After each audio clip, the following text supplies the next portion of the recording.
Hello all, and welcome to the zoo. Why am I here?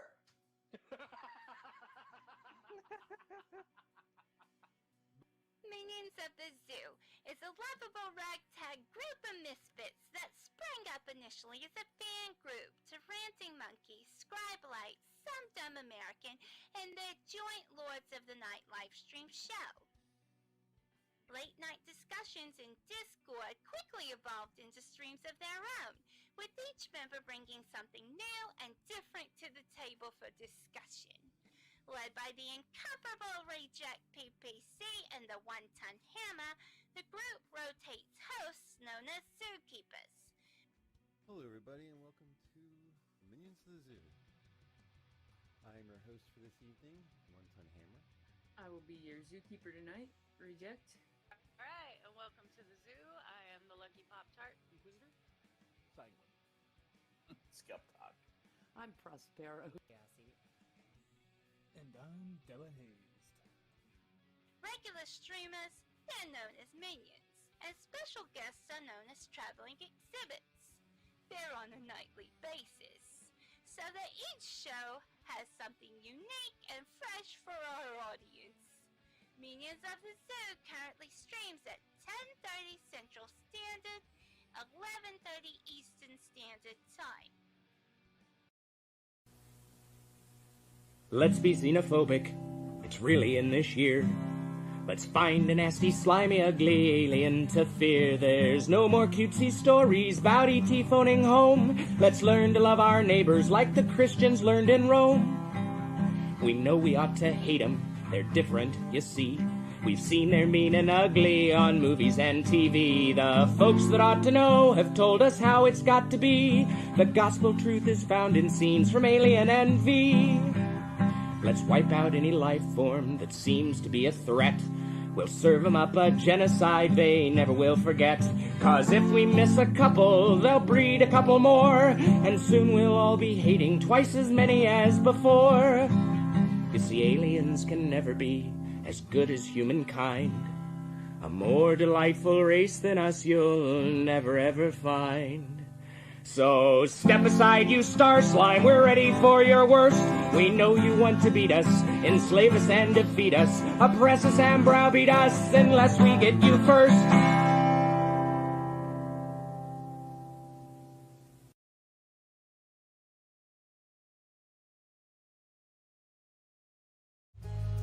Good evening, everyone. Welcome to the zoo. I'm your zookeeper tonight, Inquisitor. Minion joining me is Eeyore. Hello. And Sora-Luna is going to be joining us in a bit. She's on her way home right now. So before we went live, I think I might have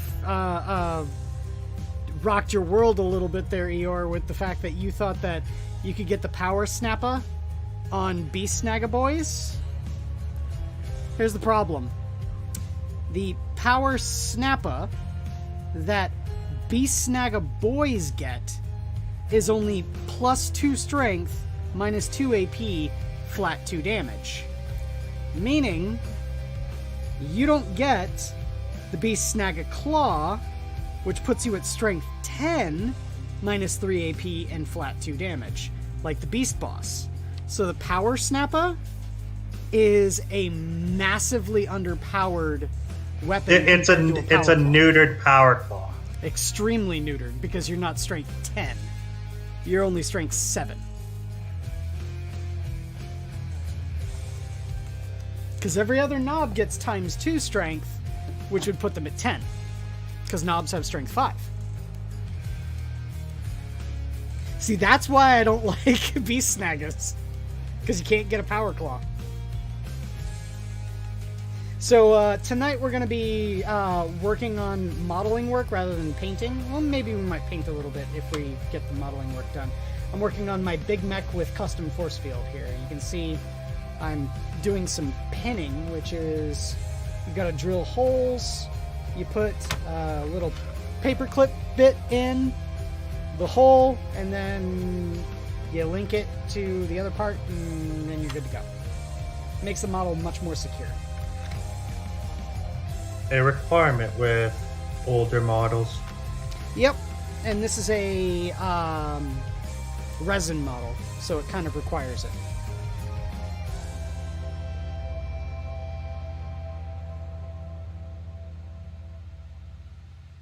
Let's see here. I see Mr. Yes, Cryptic, Hate Camel, and Talik in the chat. Hey Camel, you know that soundtrack. He wants to play Hades now. I know, man. Hades was robbed for its game of the year by fucking politics. It's bullshit. You still see why I want a Beast Snag and Knock unit. Oh, you know, Beast Snaggers are not bad. They're not. It's just that, you know, when you compare the amount of damage you could theoretically do, a Power Claw is way better than the Snag-a-Claw. Definitely. And a full unit of Beast Snaggers would at least have a full set of Power Snappers. Not perfect, but at least. Uh-oh. Microphone was cutting out a little bit there. Year. There you go. Oh, now it's cutting out again. Ooh. Bad internet? I don't know. Now it's fine. Just wait until you talk again. Okay. Got it. There we go. Need to figure out where the best placement of the hole is for the neck. It's probably going to be right about there. So.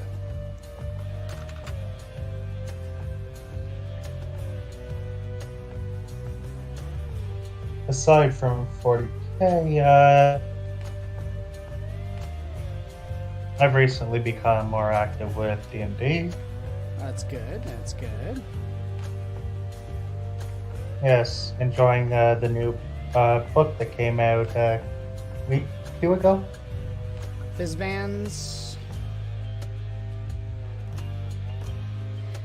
Still won't give Wizards of the Coast my money for anything after the horrible, horrible, horrible book that was Van Richten's Guide.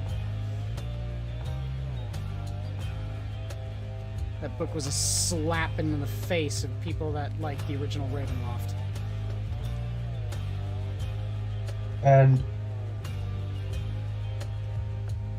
it's hard. It's a prime word. Unfortunately, Ravenloft came from a less than stellar time of, at the time, TSR's history. It's still one of the best campaign settings they ever produced. I won't disagree.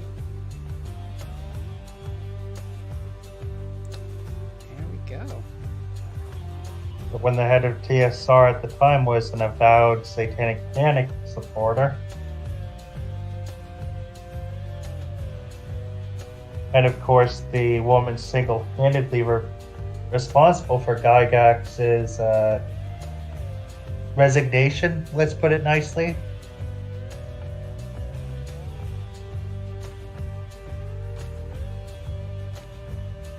See, I don't know if I need to pin this part, but I think I might anyway, just to get a little bit more strength in it.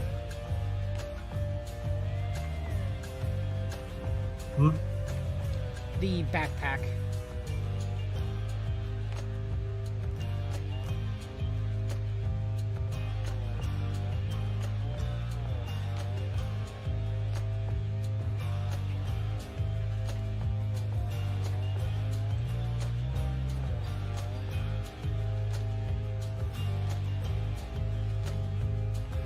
Yeah, I see what you mean.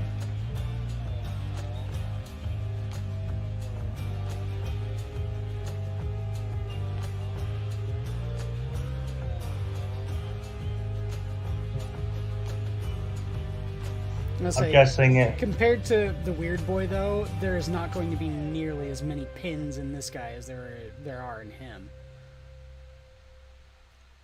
On top of being fine cast, that's an exceptionally intricate model.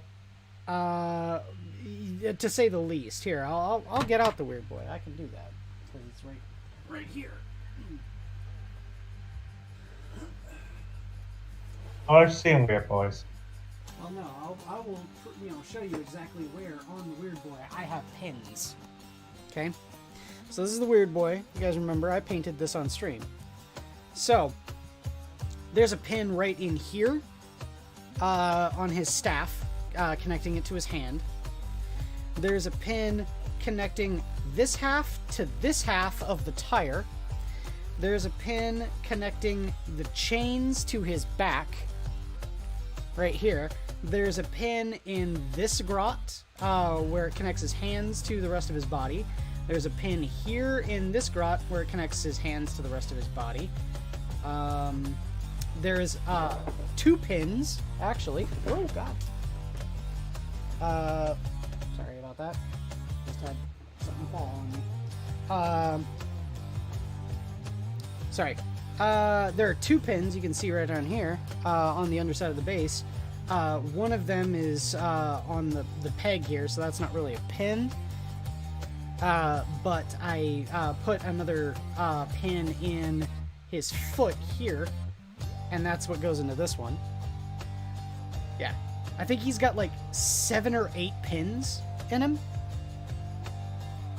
It's ridiculous. I really went to the nines to make sure that this model, short of someone actually like going out of their way to destroy it, will never be destroyed.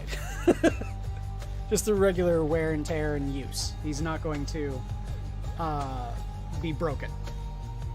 Yeah, I've heard horror stories of people throwing dice, Valkyries getting knocked over, and lots of crying.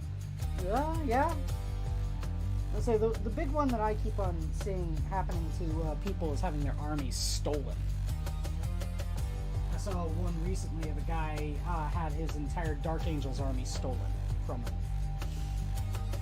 God. In the parking lot of a G-Dub, no less. Like, okay, criminals aren't considered people, but do they have any depths they will not go to? Wait, what?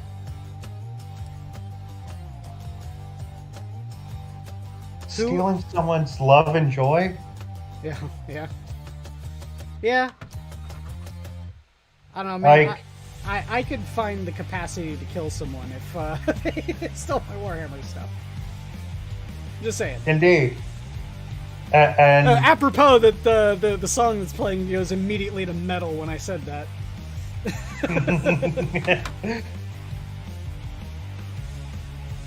and I'd hope that even if it's a Space Wolf player who loses his army, you'd still feel for him. Yeah.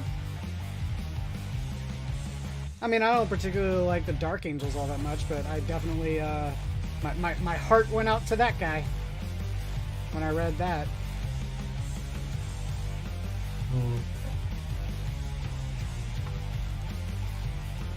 We have a Sora. Hey, how's it going, Sora? Hello. How are you this evening? Oh, it's been an interesting day. Everyone blaming the time change on being stupid. So other than that, it's good. How are you guys doing? Wait a second. You can do that?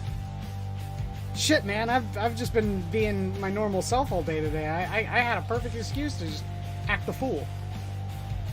Oh, there you go. You missed a good opportunity. I guess I did. Sorry for being like almost half an hour late. I just got back. You're fine. I'll say it's weird. This guy is gonna need to have. Okay, so I got one pin in his neck. I'm gonna put a pin in his backpack, And then I've got a pin in his arm, a pin right here on the wires, which is going to go into the backpack. So that's going to be what? 1, 2, 3, 4 pins in this guy. And I did it break? I might pin the bottom. No. This is a brand new model, but it's resin. And resin models are notorious for their fragility. Let's put it that way. Gotcha. So I am... Fragility, brittleness. Yeah. I'm doing everything in my power to make sure that this model is strong as fuck. And so I see Wandering Lisa in the chat there, giving a nice good wah! Well, thank you very much. Oh, you don't pronounce the GH? You can if you want. Okay. It's like, oh, here I'm mispronouncing it in my head this whole time. Well, no matter how you pronounce it, it is just Pharaoh Green-skinned reading. And green is best and will inherit the galaxy. Thank you very much. Not if other factors have their way. Oh, we all know that the stars will go out because green is best, and yeah.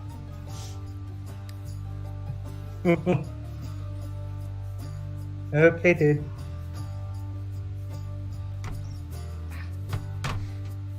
Come on, man. The only faction that demons literally cannot possess in actual fact are the orcs.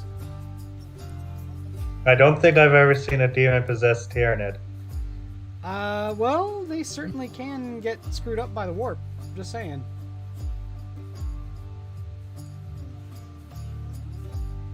That doesn't sound friendly.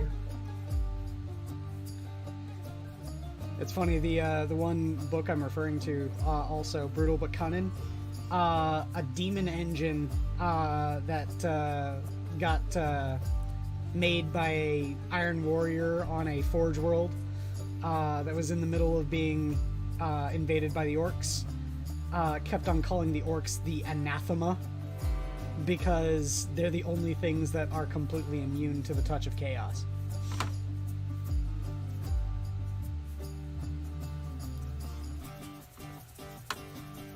Yes. Unfortunately, the old ones built them good.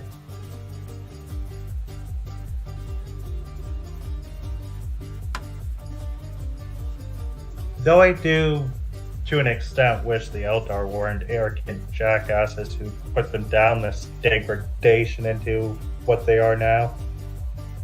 Yeah, I was gonna say, if you want to blame anyone for the modern incarnation of the orc, it is definitely the Eldar.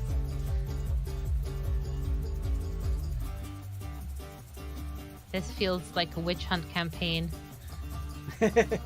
Well, no, that's Not absolute fact. not all. That is absolute fact. Unfortunately, it is a case of all for the Eldar of that time. I'll say, here, wait, hold on.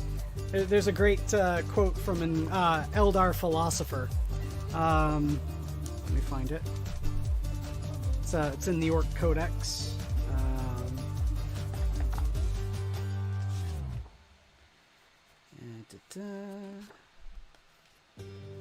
Combat Patrol, I think it's before that. Yeah, here we go. The orcs are the pinnacle of creation. For them, the great struggle is won. They have evolved a society which knows no stress or angst. Who are we to judge them? We, Eldari, who have failed, or the humans on the road to ruin in their turn? And why? Because we sought answers to questions that an orc would never even bother to ask. We see a culture that is strong and despise it as crude. Oh my.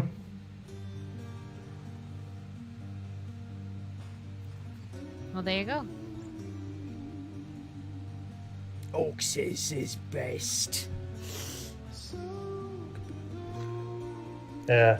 It's funny. I got my my voucher for Warhammer Plus, and I spent it on him.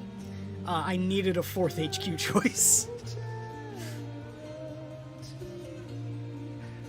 Although, now I'm thinking about it, I might actually go and get a big mech with shock attack gun, too. The shock attack gun is so swingy, but... It is. It's ridiculously swingy, but at the same time, it can do ridiculous amounts of damage, too. Plus, there's nothing saying that mech with that shock attack gun has to be on foot. Welcome to the Evil Sons. Stuff him in a battle wagon. Or truck. What does he have on? Is it an antenna? Is that what he has on his back? It's kind of like you can see right here. He's got the like the power coils and stuff like that. Yeah. What it is, it's called a custom force field. He essentially generates a bubble of antimatter around him and his mob that just destroys all incoming projectiles. Oh, cool. Okay. Helping to protect the other orcs. I'm saying you would need to kill him first. Well, that's the thing, is that he does get the benefit of the rule "Look out, sir," where so long as he doesn't meet certain very, very limited requirements, which he doesn't, he cannot be targeted unless he is the closest model. So I just put him in the middle of a whole mob of boys and can't shoot him. Unless you have a sniper rifle or something like that. My chain swords do not care for your lookouts, sir. Yeah, well, my choppers will do just as much. I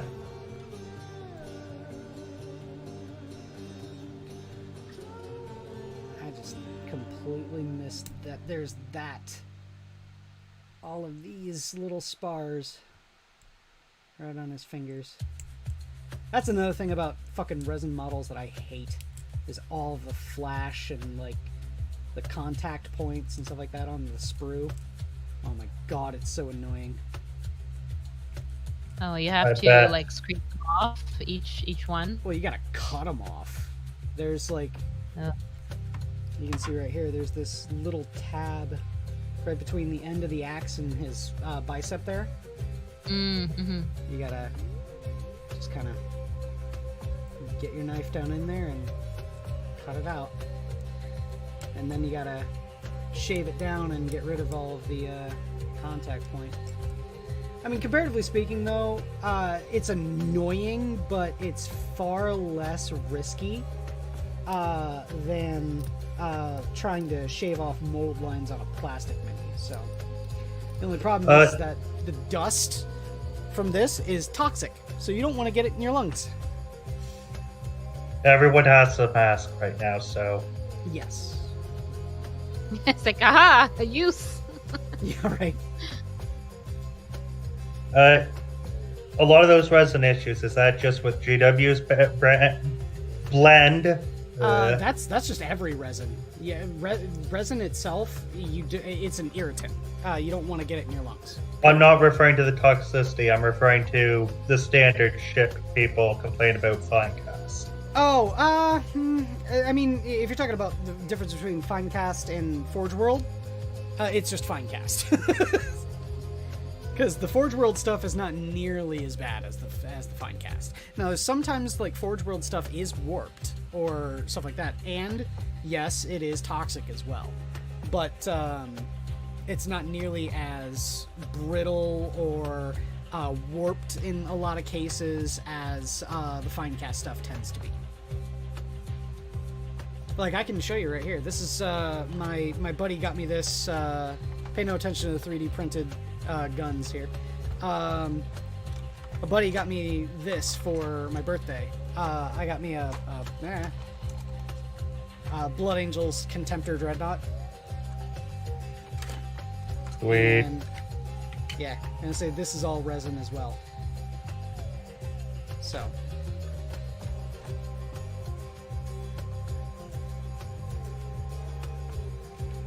I say I need to eventually work on that because I actually do have the neodymium magnets that I need to put on the gun arms. So. Oh, that's looks really neat. Oh yeah. The Contemptor's great, and right now is extremely meta-friendly. Like, nearly every Space Marine player is taking a fucking Contemptor Dreadnought at tournaments. With the guns that I had a buddy of mine 3D print for me. Volkite Culverin. Volkite Caliburns, yep. I got 3 of them. I'll be begging your pardon, but I prefer my Volkites a little bit bigger. Well, this is the best way to field them in 40k. You want anything else, you gotta go down to 30k. Knights Styrex. Yeah, fuck the Knights. I'm saying you got $500 to drop on a Forge World Knight? The Styrex, because it's a modification kit for the Questoris kit, is only $250 Canadian. $250 on top of the $150 you need to buy for the actual. No, Questoris Knight. that's the kit. It contains a spruce set for a Questoris and the upgrade stuff. $250. I'm looking at the page right now. It's why a lot of the things that aren't Acastus or Sorastus Knights from Forge World are actually really cheap. Because half of the model is a GW model. Cannibalistic Wizard asks, how's the 3D printers affecting Warhammer groups? It depends.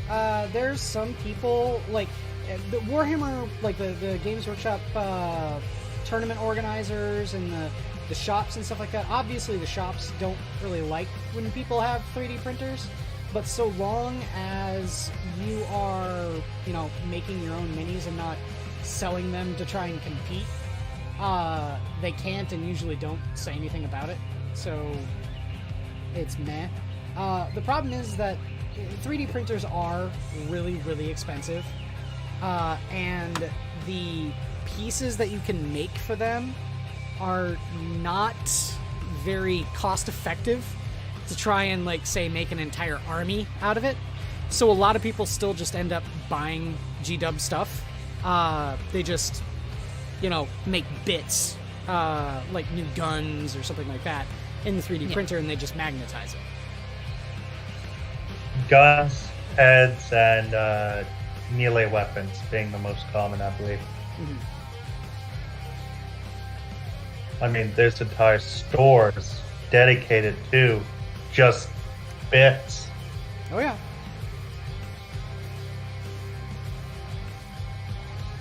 I say I went and, when I was building my guard, found a bit seller that was selling the greatcoat legs for the Acadian officers for only, I think it was like 50 pence, which ended up being around 75 cents. And then only like $1 to Royal Air ship it out to the US. So yeah, I went and bought 3 of them. Excellent. I will say, purchasing anything out of the UK, I find to be very affordable to Really, what? mail over here. Very affordable to mail. Like if you ever are buying anything from the UK, yeah, it's much better than ordering from like the States. Well, even shipping stuff from there to the U.S. as well. It's really cheap comparatively speaking to a lot of other countries. All right, so I accidentally fucked up on this, and you can see right here I went through the arm entirely, and Ouch. the pin's going all the way through. But here's the good news: I can still glue that in with that bit out, and then clip it out, and then cover it up with with modeling putty, and you won't even notice. Cool. But I am gonna wait for the glue to dry on this guy first. Now the real question is, do I want to attach him to the base before I paint him, or would I want to leave him off the base?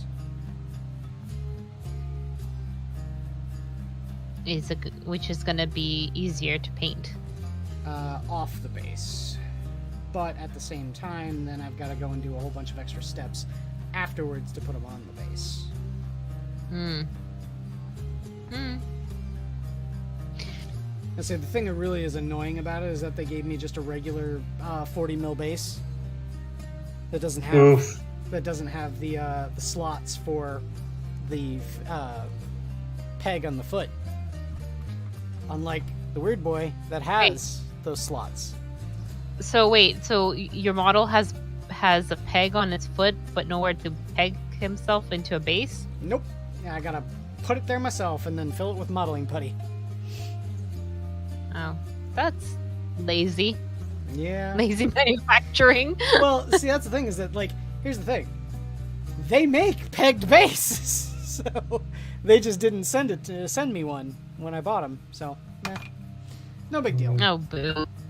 And I say, if I fill the whole thing with modeling putty too, that gives him an extremely thick base, which makes him really bottom heavy.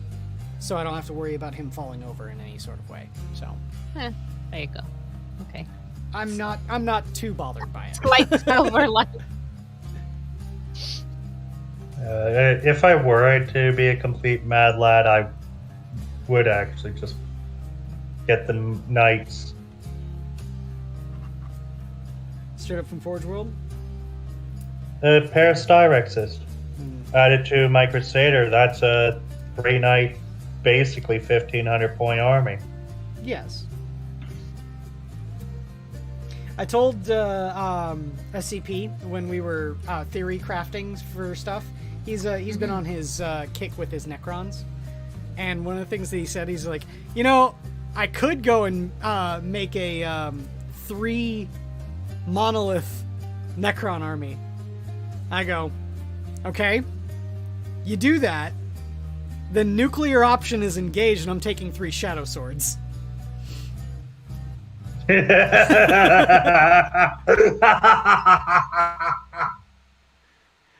Shadow Swords, by the way, are known as the Titan Killer. Anything with the Titanic keyword, which the Monolith does have now, it can deal anywhere up to 104 wounds if you roll absolutely maximum on everything, which you won't, guaranteed. But still, it has the ability to 0 to over 104 wounds. And the Monolith only has, I think, 30? Might even be 28. Let me check. Oh, I like that. Most of these smaller Titanics only come with 20 to 40 wounds. 24. It has 24 wounds. So yes, if I took 3 Shadow Swords, it would definitely annihilate a Monolith a turn.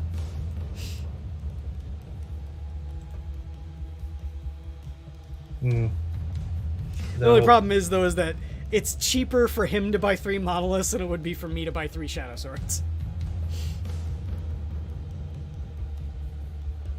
Am I utterly mad enough to do it, though?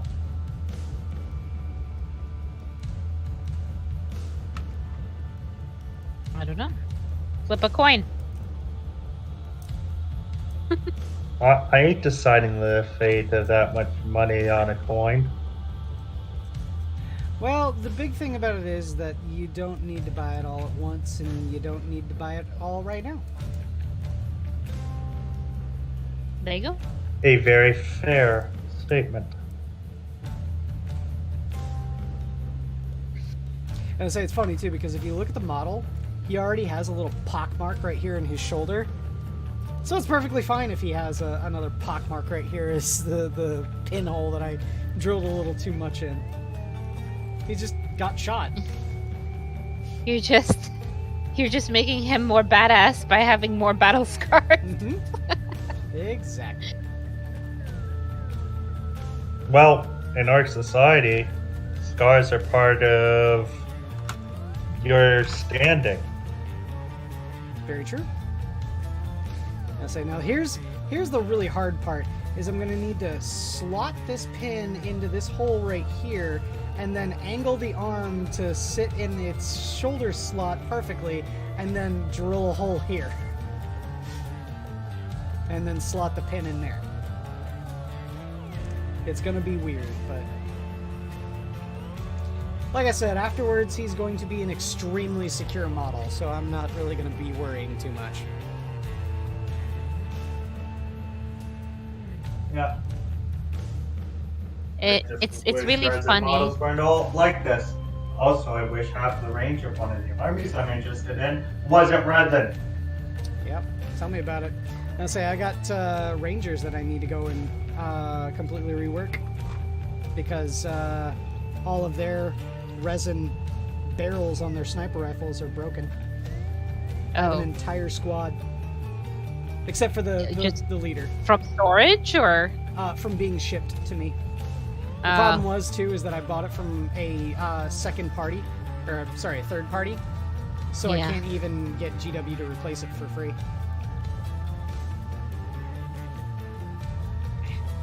I didn't make the hole deep enough. That's too bad. Yeah, I would say right here. This I've even got one of the Rangers right here. This is the only one whose sniper rifle barrel is intact. All the others, the sniper rifle barrel broke off right there, and one of them was straight up missing out of the package.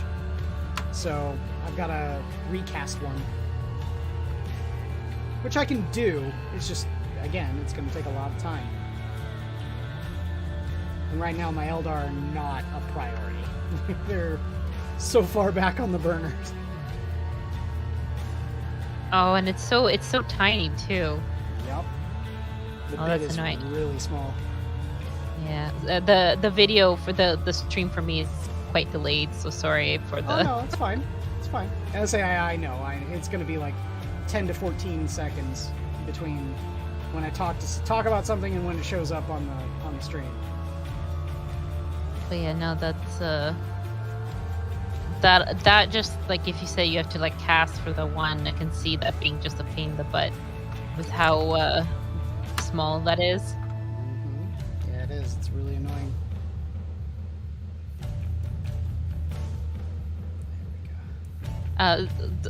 Quite a bit ago, Lisa said that Forge World needs to go plastic. So I'm guessing, are they resin now, like what you are doing? All of Forge World, just in general, all they produce is resin. Gotcha. And I actually didn't know this. There's a little history lesson in it. The reason why Forge World exclusively does resin is because back in the late 80s and early 90s, they had another company called ArmorCast that used to make that they were an official licensed partner of Games Workshop, and they would make models for Games Workshop's games that GW weren't making themselves. Namely, really, really, really big models. Well, turns out that Games Workshop, instead of renewing the contract with ArmorCast, decided to make their own resin company and make those models themselves, and thus Forge World was born.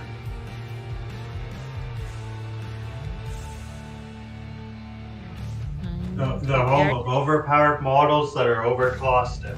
Yep. Okay, now we just need to coat this thing in glue and then shove it deep into his chest and arm socket.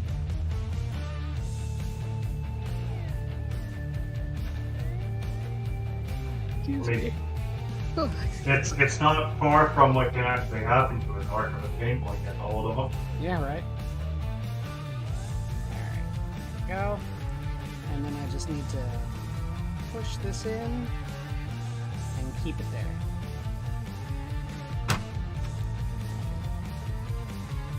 Remove some of the excess glue.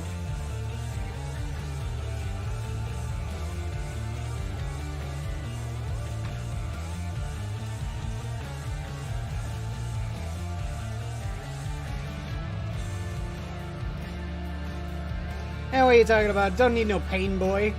This is a mech. He probably did it himself.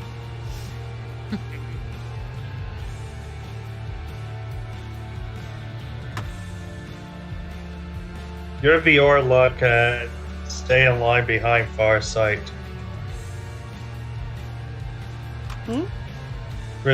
Responding to Lisa. Oh, Vorla? Yeah.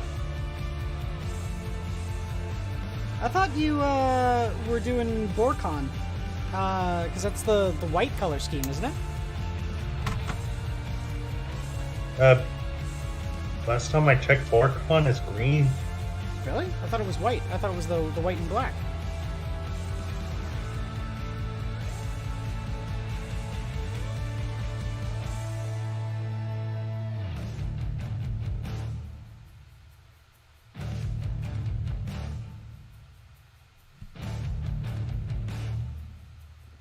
I say, yeah, Lisa's saying, want your Vorla to kick ass again.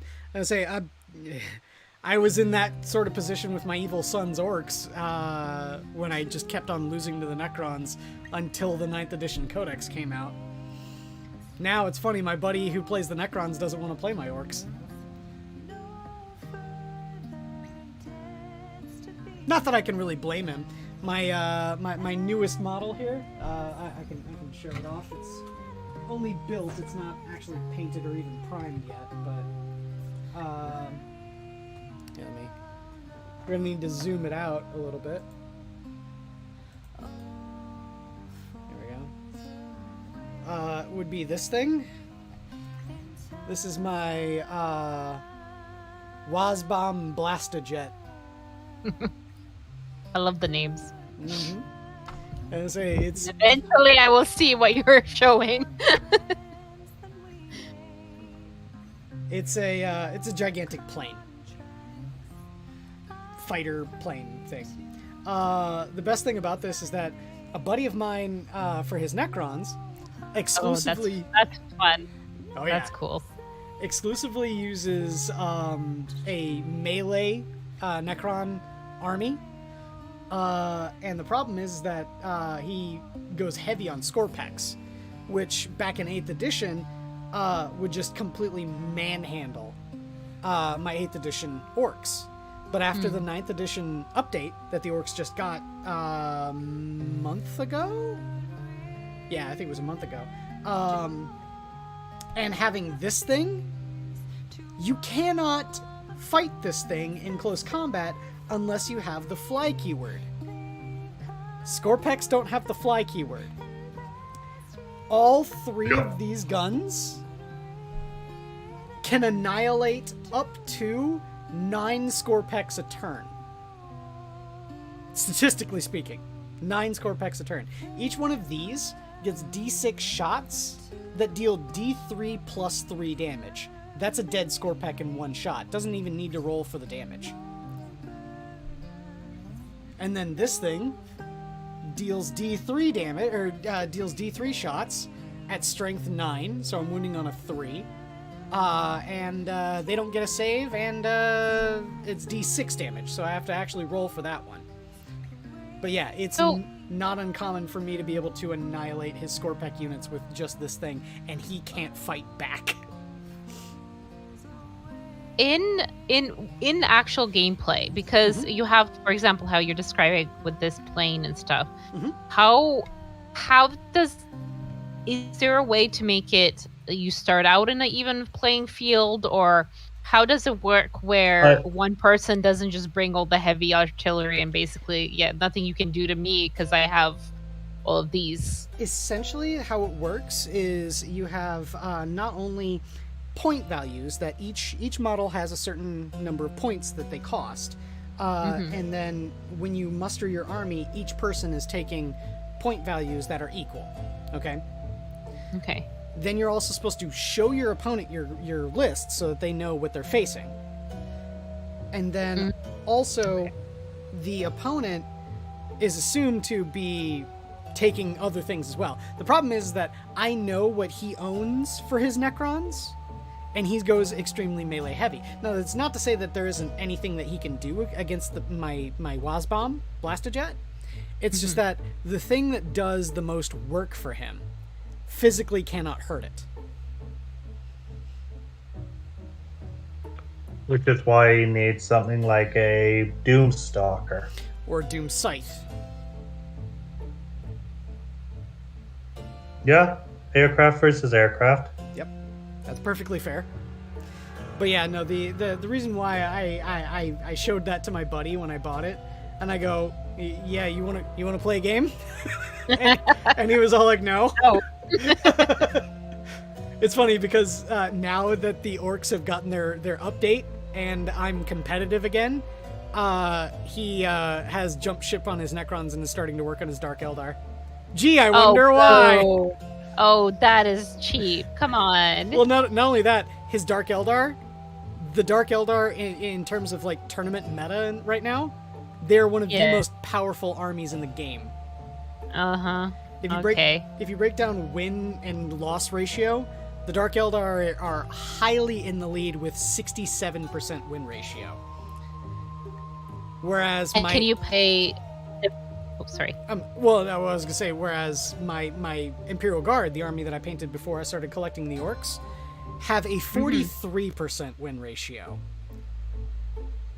The only army that's worse than the Imperial Guard right now are the Imperial Fists, Space Marines. Sad Dorn noises. Yep. So what was the question you were about to ask?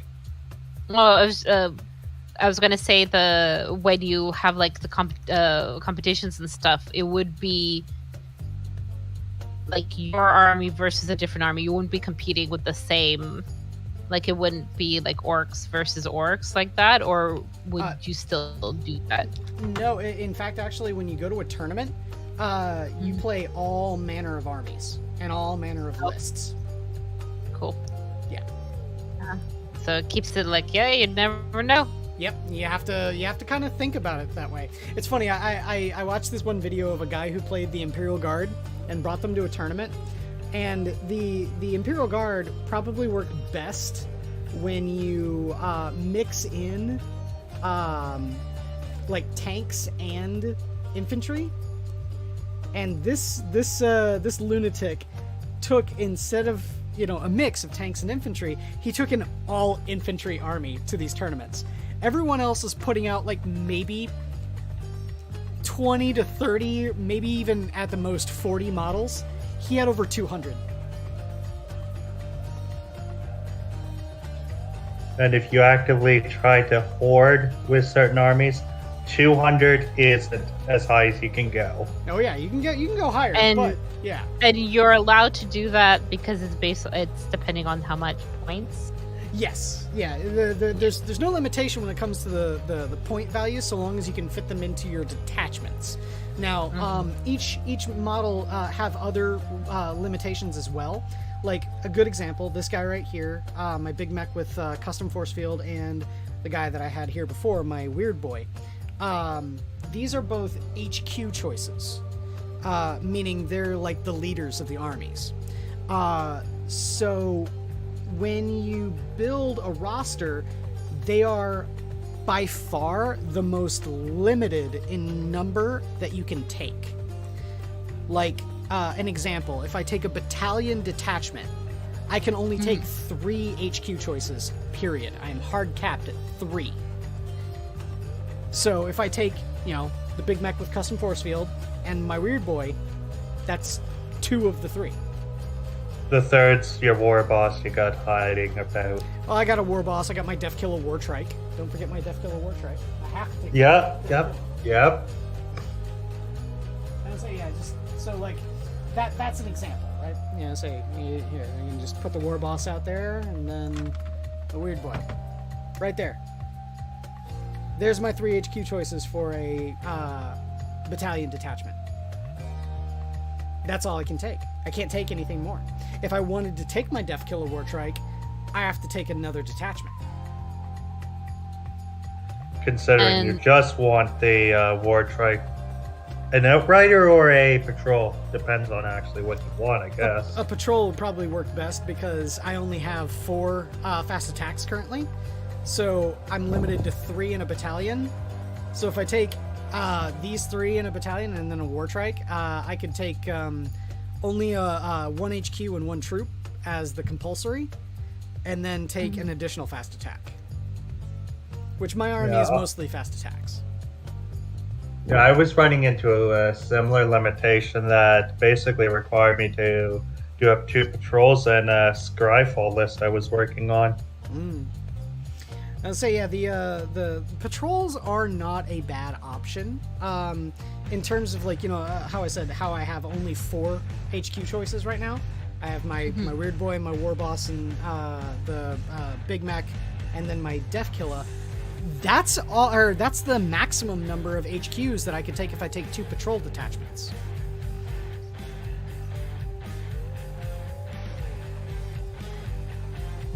And it is actually rather rare for a person to take more than 5 HQs unless the army's sort of built for their HQs.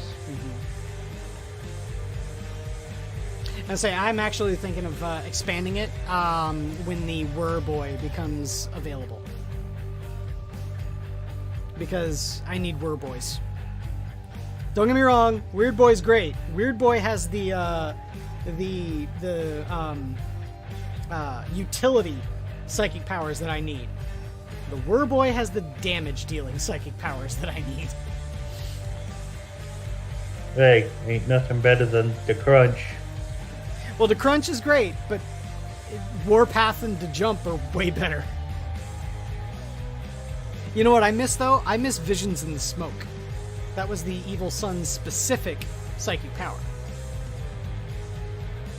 And that just doesn't exist anymore. Since the Codex changed, they straight up got rid of the clan-specific psychic powers. Unfortunate, and I hope it doesn't spell similar fates for other codices. It might. I wouldn't be shocked if it did. Now, one thing I did notice here, just while the glue was drying, and let me put my War Boss and Weird Boy over here. The Big Mech here has a gap right here at his shoulder. So you can see it. He has a gap right there. So what I'm going to do is I'm going to use some Milliput, which is modeling putty, essentially. Hardens into an extremely... it hardens into a hard resin. So...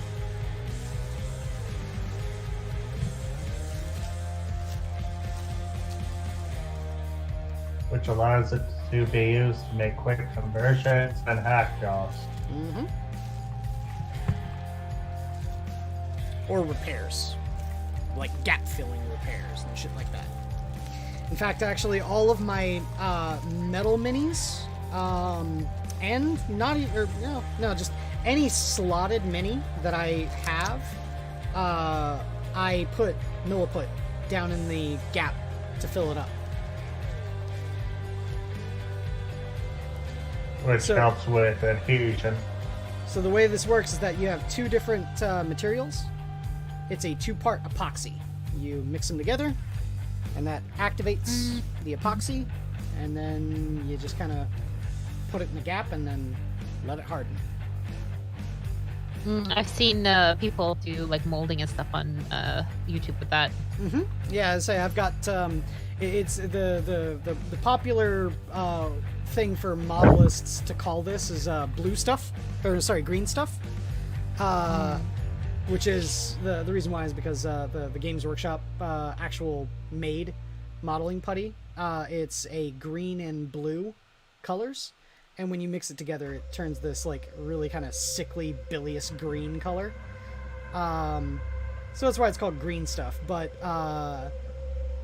I've got another one from the actual Green Stuff company, which is not owned by Games Workshop, weirdly enough. The blue stuff is actually a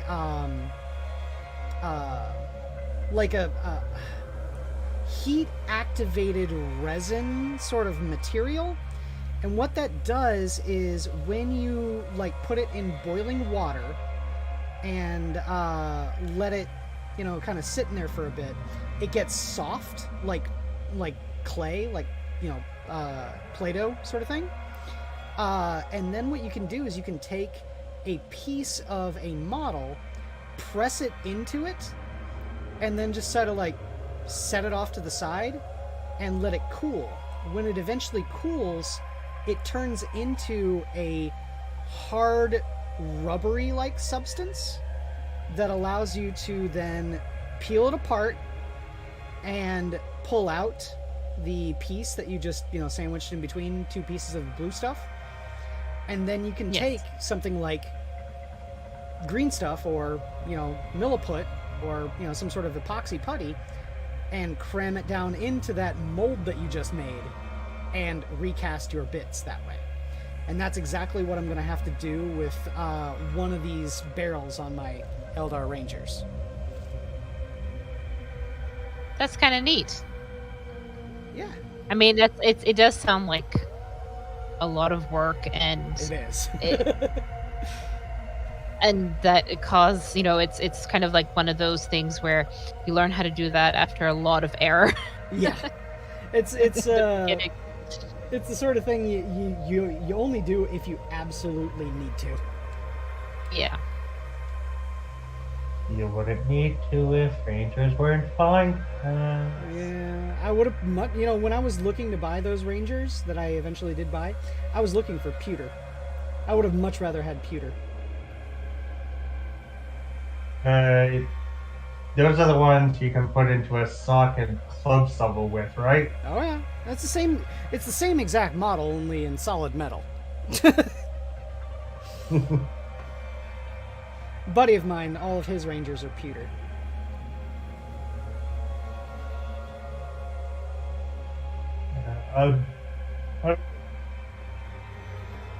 The multi-part plastic kit, as they call them. Mm-hmm. It's just simple, customizable. A lot of the bits are interchangeable. Yeah. They're modular is what it is. And that's why I like plastic. Plastic is a lot more forgivable when it comes to the material that you're working with. Whereas resin and pewter are, pewter's the most forgiving, if I'm being honest. Mainly because it's, it's metal. You're not gonna tend to screw up a metal model. But it's also metal, so you've got a lot of work to do. It's not as easy to carve into. It's not as easy to take a piece off and shave it off and, reattach it somewhere else or whatever. It's a lot more difficult to work with, but it's a lot stronger to work with pewter than anything else. And there we go. Gap is filled. Nice. I'm trying to remember if there are any old pewter models that would be perfect to go into a saw. Go into a what? A saw. Oh, a sock? Oh, I've got one. How about one of these guys? Like, sock as in the clothing? Yeah, so you can swing it around like a mace. Oh. Okay. I was like, what do you guys do for these models? There you go. Okay. You see which one I'm referring to, or Eeyore? I will shortly. Oh shit! I have. Oh shit! I have two of them. I have two pewter dreadnoughts. And not only that. Oh, and it moves. That's cool. Well, it's just because it's not glued. Oh, okay. So I was like, it's on a swivel. I even have one of these, but this is my roommate's. This is a pewter chaos dreadnought, so it even has spiky bits. translation what you use when some idiot keeps rolling dice into your model. Yeah, you just pick it up and just whip it. And what's even worse is that this dude is so fucking solidly built because I made sure that he will never, ever be broken. Ever. Okay? He's milliputed on the bottom of the base. He's got pins from his feet into the base. He's got pins from his feet into his legs. He's got pins from his hips into his middle torso. He's got pins from his middle torso to his outer torso and back torso. He's got no pins in his arms. Didn't need them. All of the gaps are filled with milliput. And, about the only piece that you could really break off are going to be the smoke launchers on the top here. But yeah, you could beat someone to death with this mini and it wouldn't fall apart. Awesome. Again, what you pull out when someone disrespects your minis. Yes. Yes, and can I just see you in the back for a little bit? just in the alleyway. Leave them in a puddle. Make sure they drown. Yeah, sorry, you'd 100% understand that. We put in hours and hours and hundreds, sometimes thousands of dollars into this stuff. Yeah. Well, you don't respect our models? I mean, just from seeing quizzes, the last months and months of mini painting streams, just alone and seeing, of course, this is like, this isn't just I bought this in the shop and that's it, you know? Yeah. I'd be pissed off. Like you don't touch. Before you arrived, we actually were talking about we noticed, I've noticed a trend that there was, Eeyore brought up, someone disrespecting the minis and, throwing dice and breaking minis and stuff like that. And I relayed the fact that on Twitter there have been a rash of people that have stolen entire armies, like going out into people's cars out in the parking lot and stealing their minis. When I brought that up, the background music that's currently playing immediately went into metal, and I said, I think I could find the capacity to kill someone in that circumstance. I mean, if there is one other group other than scalpers that deserve to go in the wood chipper feet first, it's model thieves. Oh yeah.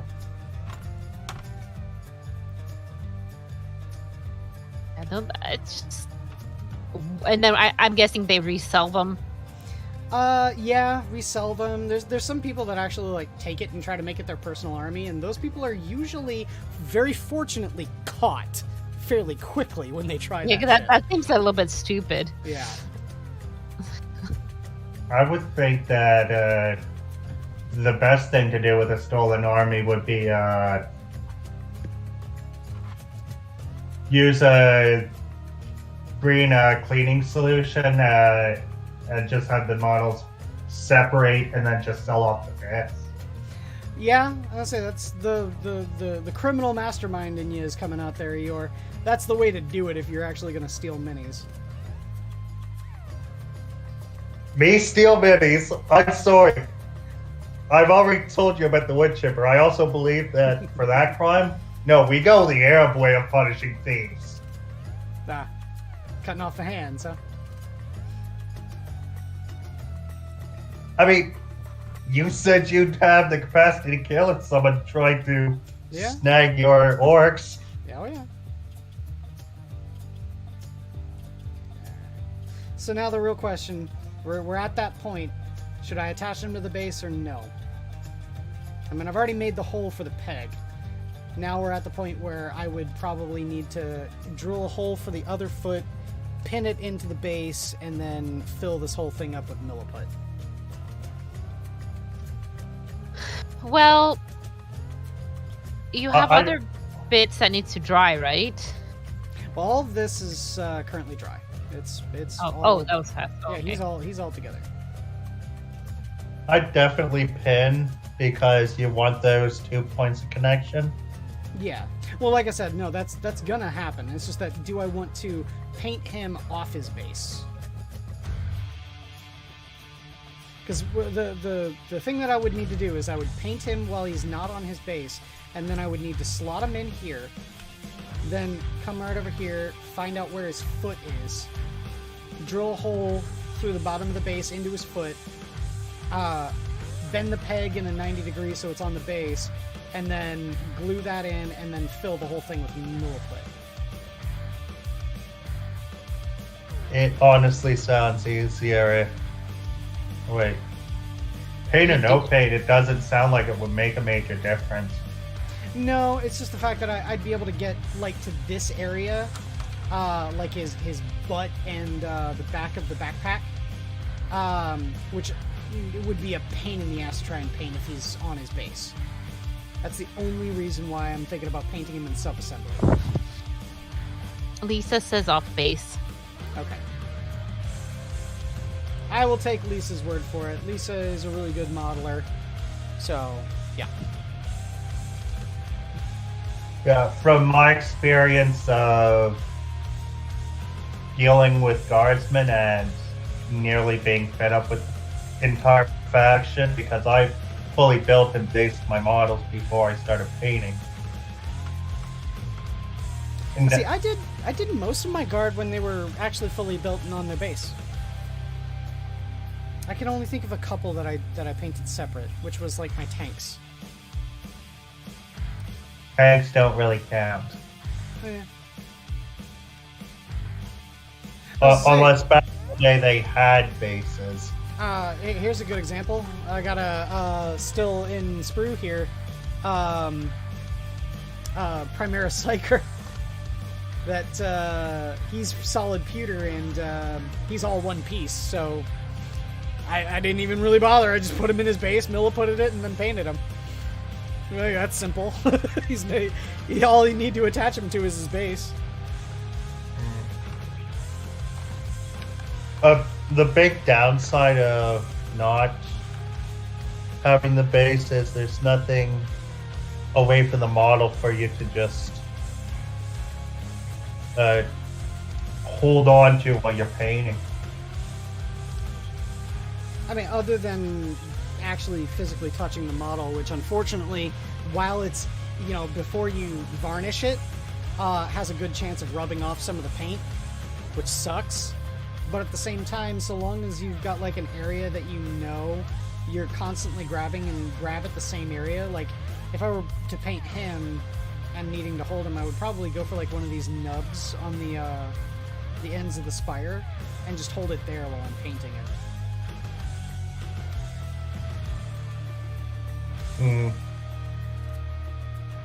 So long as you think about it while you're painting rather than trying to just do it all instinctually, then probably would work a little bit better. Yeah. However, doing the hard to reach places, doing all the spots at the base and whatnot would be a hindrance to them basing. Then doing the rest might be a best of both worlds. Yeah, I think I'm sold on it. Like I said, I think Lisa sold me on it. I'm just gonna leave him off the base and paint him first. But I'm not gonna prime him tonight because that would require getting out the airbrush. Oh, you airbrush fun. Excellent. Oh, yeah. I So you don't want to spend ages cleaning out the bits and pieces of your hair gun. Well, that's not really the big problem with it. No, it's just the cleaning definitely doesn't help, but also I don't want to do it on stream because here, I'll just show you how noisy it is. I'm well aware of how noisy an air can be. Welcome to the air tunnel. Yeah.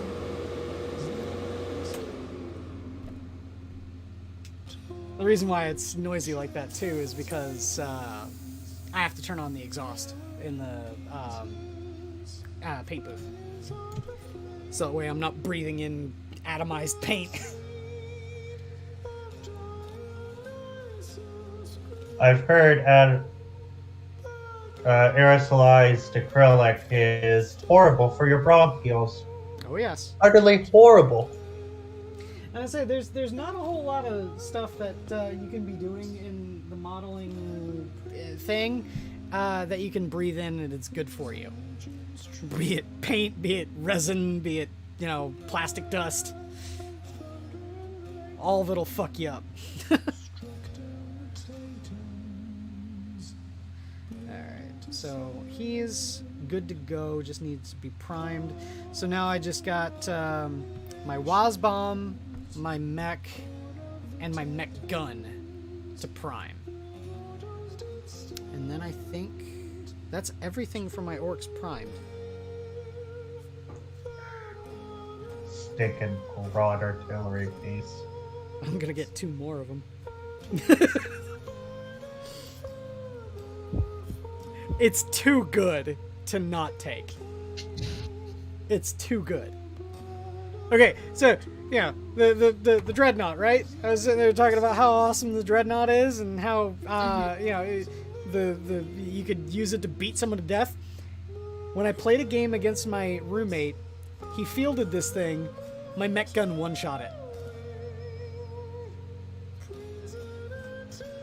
Bye. Just turn 1, bang, gone. And then he's like, I'm never playing with you again. Well, the worst part about it was I got really angry because I didn't deal the damage that I wanted to in the first turn. Now, it didn't mean that I was losing. In fact, actually, just the opposite. It was the fact that I was overestimating exactly how much damage my roommate would be able to do with his psychic powers, because he was playing Thousand Suns at the time. I was banking on destroying his 2 rubric squads and all of his Zangors. I brought his Zangors down to only 1 Zangor remaining, and both of his rubrics, I think, had like 3 dudes grand total between the sorcerer and the rubricae. By the end of turn 2, all of the rubrics were dead. A couple of scarab occults were dead. He had deep struck in his 2nd scarab occults right behind my lines. All of his Zangors were gone, and I was primed in a position to one-shot his predator. So at that point, you had to fight a little bit for your easy win. Well, I by the time the end of the 2nd turn came around, by turn 3, I probably would have tabled him. And by table, I mean I would have annihilated all of his units.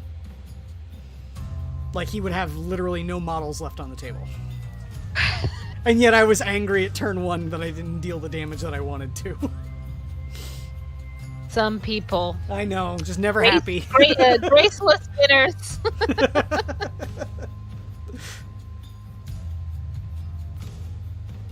Tabling is fun, especially when you use no zone on custodies. Well, so you're talking about custody stuff. Okay, so there's new rules that came out for a new custodian character that I think are really funny. He's got a rule called consummate swordsmanship, where if he's in close combat, which all he is a close combat model, if he's in close combat, he fights first. Problem. If I'm playing my evil sons, which I am, if I'm playing my orcs, I take a Deathkiller Wartrike, which has a potential of moving 30 inches a turn. Not counting charge, by the way. Which I can roll 3d6 to charge and deal d3 mortal wounds when I get in close combat. I go first. Period. Sorry, Custodes player. You don't get to go first. You have a fancy rule that says you get to go first, right? Res Mecha's redder armor, redder paint, which is the Evil Sun specific relic. I add 2 inches to my movement, which is how I'm able to get up to that 30-inch movement. And you fight last. Now, fight first and fight last means that they cancel each other out. So if I charged him, then I would go. But then in his 2nd turn, he's still getting his rule canceled out, but he gets to activate first, right? Nope. I have a warlord trait that allows me to say, no, I fight first. So I may cancel out your ability to fight first, and then give myself the ability to fight first. And you better damn well be certain that my buddy who plays Custodes, he's going to take that character, and I'm going to do that to him. I've always wanted to see someone bring a list explicitly designed to tear down Custodes.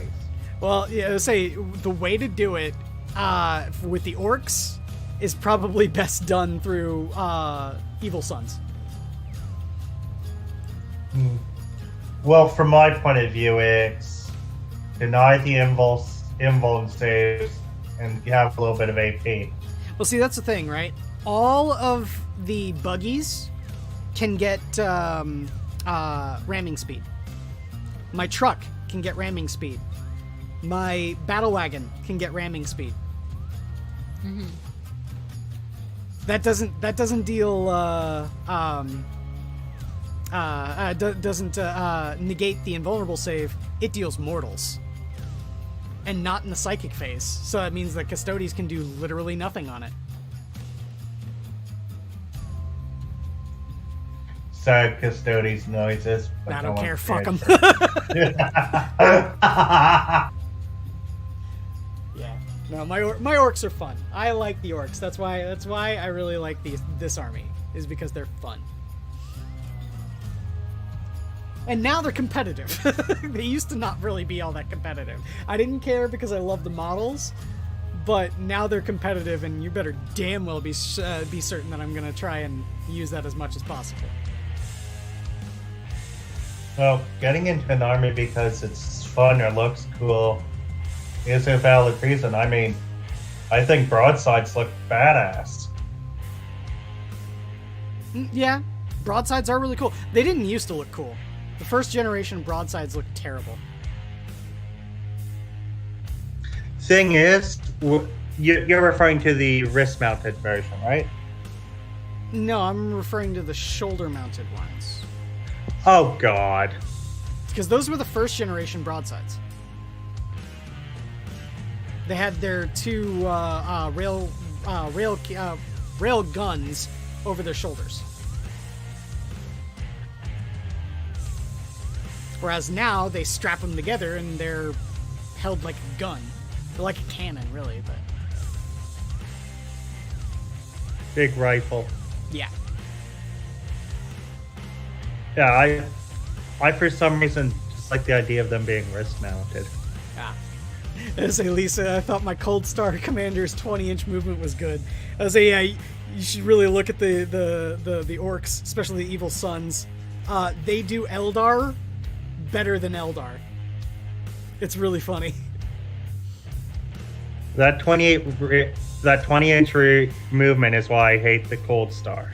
Well, the Cold Stars are great. I love the Cold Star. The issue with the Cold Star is everyone sees 20-inch movement, 20-inch advance, all those assault weapons. Let's go! And their warlord dies turn 1. Well, yeah. That's unfortunately the way that it kind of works. That's the problem I have with the Deathkiller too. But the problem for the enemy is that the Deathkiller is really, really good in close combat. Especially now that he has an actual invulnerable save. Because you didn't used to have invulnerable saves like at all with the orcs, unless you took this guy right here. And they're sprinkled about here and there throughout the army. Now, a lot of things that didn't used to have invulnerable saves have really good invulnerable saves. Yeah, I've noticed a lot of the characters have really good invulns. The Deathkiller has, by base, a 5+ because he's got a rule called, Dead Tough? Or no. I can't remember the name of it. Hold on.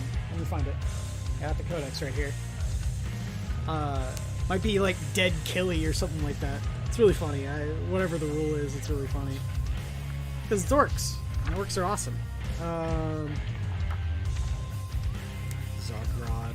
It's near the last. Deathkiller. Dead Tough is the name of it. Dead tough. Yeah. Okay. So yeah, so the reason why you can get up to 30-inch movement, right, with the Death Killer Wartrike, is the Death Killer Wartrike has by base 14-inch move, right? So let's do the math here. We've got 14. Evil Sons gives Speed Freaks an extra 2 inches of movement, and then an extra inch if they advance. Okay? So now we're up to 16. You've got a rule here. Fuel Mix a Grot. Once per battle, do not roll to advance. Immediately advance 9 inches. Well, I'm Evil Sons, so that's 10 inches. So now we have 16 plus 10. So that's what? 26. Okay? Squig Hide Tires is a mech upgrade that you can get. Let me get to that rule. Let me just find it. Adds a couple of inches. That is a custom job, is what it's called. Relics. Nope, not Crusades. It's before Stratagems? I think it's before Stratagems. There we go. Custom jobs.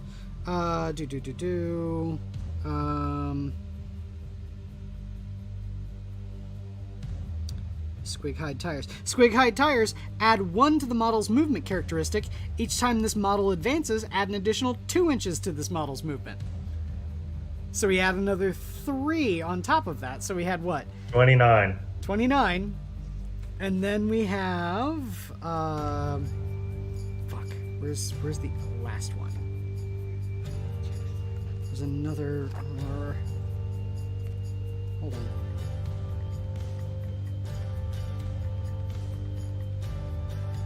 I don't remember where it is. Oh, sorry. We're not 30 inch, 31 inches. Res Mecha's Redder Paint gives you an additional 2 inches of movement. So now we're at 31.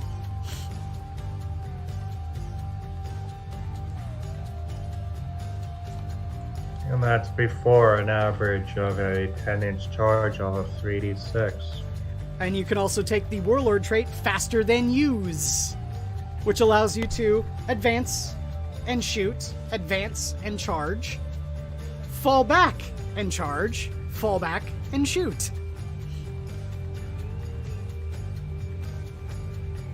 Yes, I love it. Like I said, the Evil Sons do Eldar shit better than the Eldar.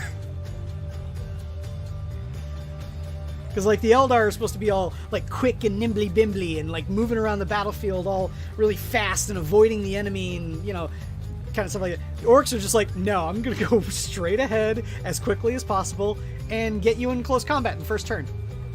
And I don't even need to deep strike to do it. I'm just going to drive really fast across the battlefield. All the while let my Daka guns go. Daka. My favorite bit is my bikes. I've only got 6 bikes, but if I get within 18 inches, I have 60 shots.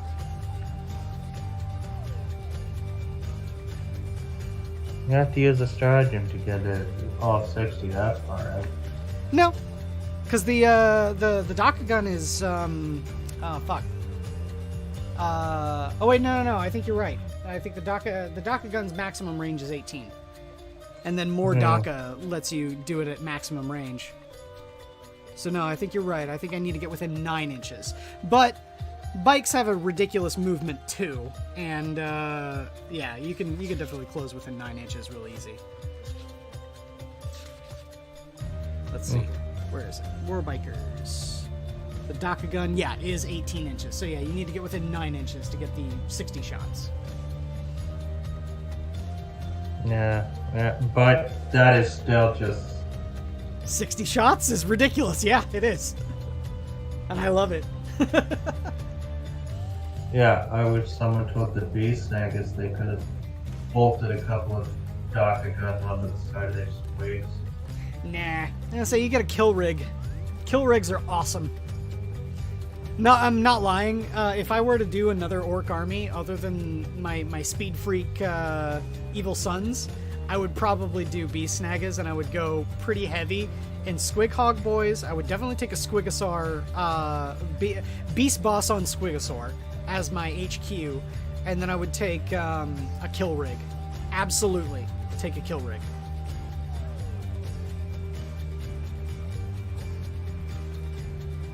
For all the fun.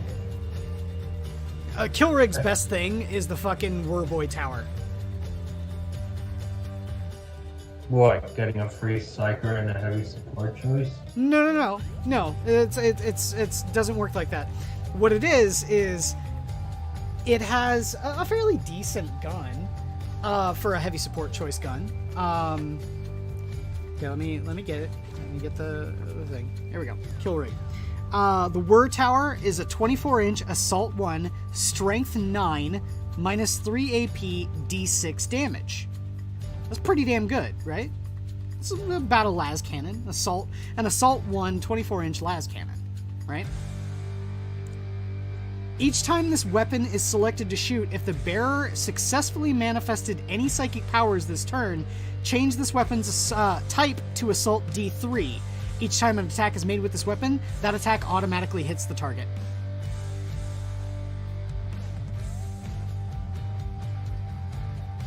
It sounds like you're saying it's someone with might and then go fur with the Wur Tower. Yup. You get D3 shots that automatically hit? Yes, please!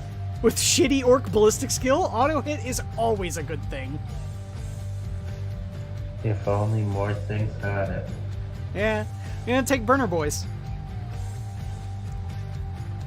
With cutting flames, you can get some really serious work done with burner boys. Not lying, they're a solid elite's choice now. Yeah, until their spanners all die because the custom Mega Blast blew up.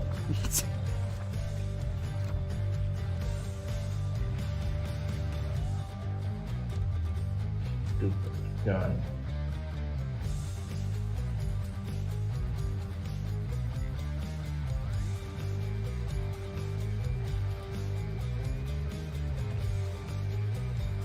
Oh, you're talking about the custom Mega Blaster instead of the Burnus? Obviously, you want to take the Burnus. But Spanish can't take Burnus.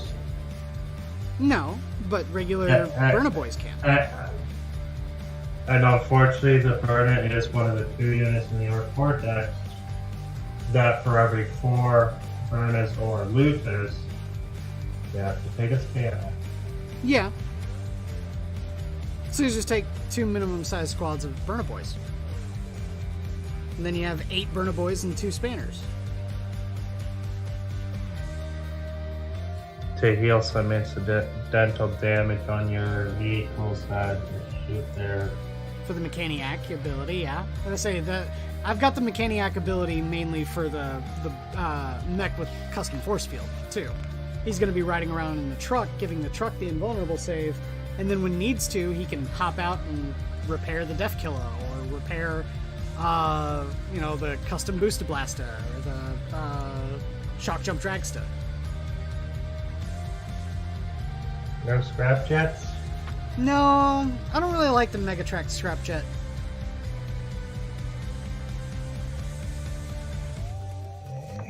Or the even better would be the Ruckatruck. Because the Ruckatruck's an artillery piece. Doesn't require line of sight. Is this just some sort of fancy lava, though? Not really. No, it does 2 damage. It's definitely a Space Marine kill every turn. Let me find it. The Squig launches Strength 5 minus 2 AP, 2 damage. That'll kill a few Marines. Oh yeah.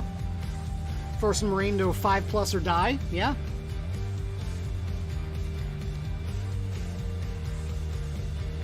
Not only that, is that you've also got the Squig Mine, which gives you essentially a free Tank Buster Bomb. Sweet. Because now Tank Buster Bombs are different.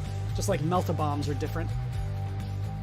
Anything that has the tag for, the keyword for tank busta-bombs or melt-a-bombs have to use a stratagem. Use a strat. Yeah, you have to use a stratagem to use those weapons now. Essentially, the Squig Mine is the stratagem that you get once per battle for free.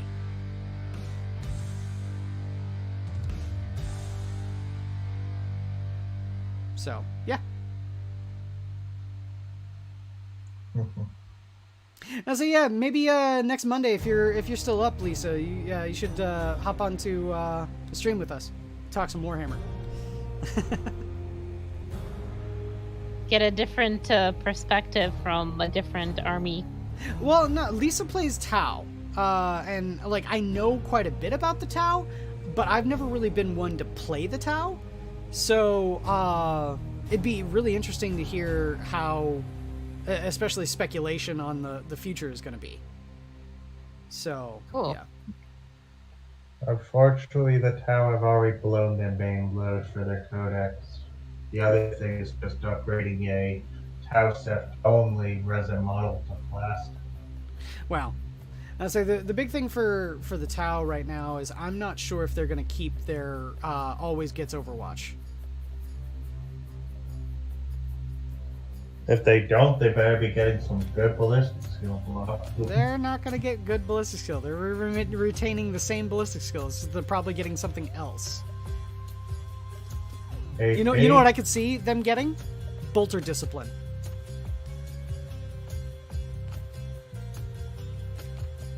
So, like, if they don't move, you can fire your pulse rifle at its rapid fire at maximum range. That sounds good. Yeah, I could see stuff like that the Tau get, but I don't think that they're gonna get keeping their always Overwatch. Oh, you also have Dark Angels. Cool.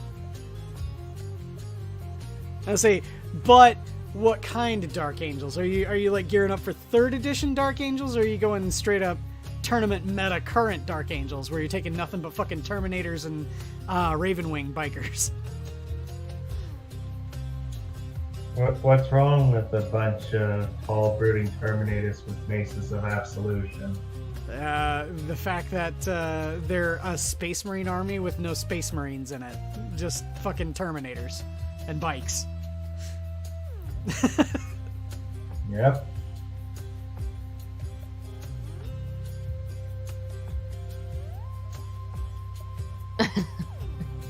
Is that how the First Legion operates? Yep. It's very interesting listening to you guys going through like all the points and stuff, because just the sheer amount of information to memorize and learn. And obviously you have your books and everything too for reference, but still. Yeah, the major thing is like I don't have a whole lot of like the individual things memorized, but it's all about like being able to parse the information and know what is good in what situation, and how to use it in the actual game. And that kind of comes with experience, and then comes with like theory crafting about how you would go about using it in certain play. You know, like thinking about chess, like, you know, when do you castle versus, you know, rushing your pawns forward. Same sort of thing, only a little bit more gambling and less set rule strategy. Yeah, like there are some there's a lot of strategy involved in Warhammer, but let's not, you know, kid ourselves here. You have to roll d6s, which means that there's quite a bit of luck that goes into it as well. There's also, you know, mitigating the luck by realizing the odds and how often you're expecting to roll certain numbers with your dice. Like, it's funny, I started collecting these solid red color and black pip d6 dice for my Blood Angels army. I got them home from the game store, and I just got it out on the table, and I just started rolling dice. And I was giving myself scenarios like, okay, I've got 5 intercessors with bolt rifles didn't move, so they get their bolter discipline. I get double tap at 30 inches versus another Space Marine army, so I need 3s to hit, 3s to hit, 4s to wound. How many wounds am I gonna do? And those dice were painfully average. They literally rolled exactly the average that you would expect for 3s to hit and 4s to wound. I never rolled hot, and I never rolled cold. Fuck! Not even one small break. Yep, no. Like I said, I never rolled hot, and I never rolled cold. It was painfully average every time. So at least I was like, okay, so if I play these dice with my Blood Angels, I know for a fact that I can bank on the fact that I'm gonna roll average every time.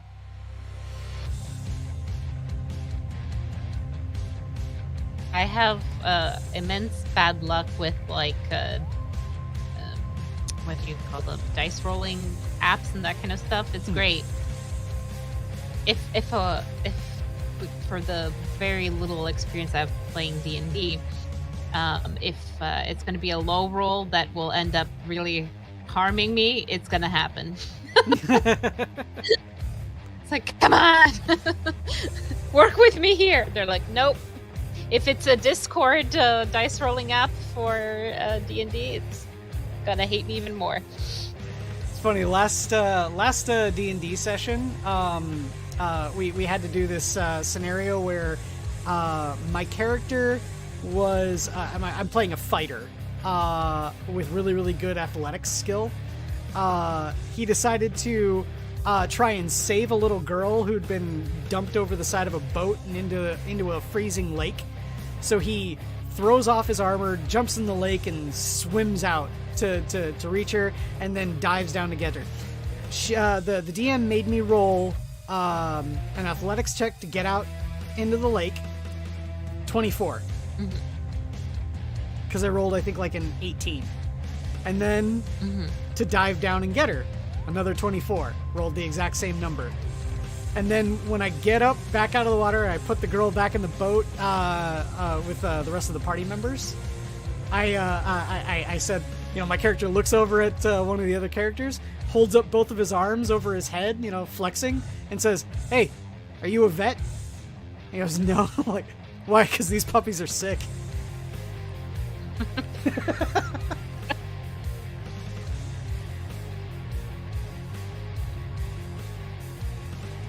Very nice. Yes. Those are always fun, is the sort of quips that you can have with your friends in D&D. Especially if you roll it really well. Mm-hmm. Fine. Yeah, we've been going for an hour and a half. I think it's about time we close up the zoo. I got the mech all built, which is, you know, the reason why we got the title here, got the no Wotz, you know, because he got the no Wotz. He's a mech, yeah. Very nice. Very nice. Knows how to mix fix the machines. So, yep. We've been your minions of the zoo. Thank y'all for coming out, watching some glue dry today instead of some paint. Be sure to watch tomorrow where Skep Tock is the host, and yeah.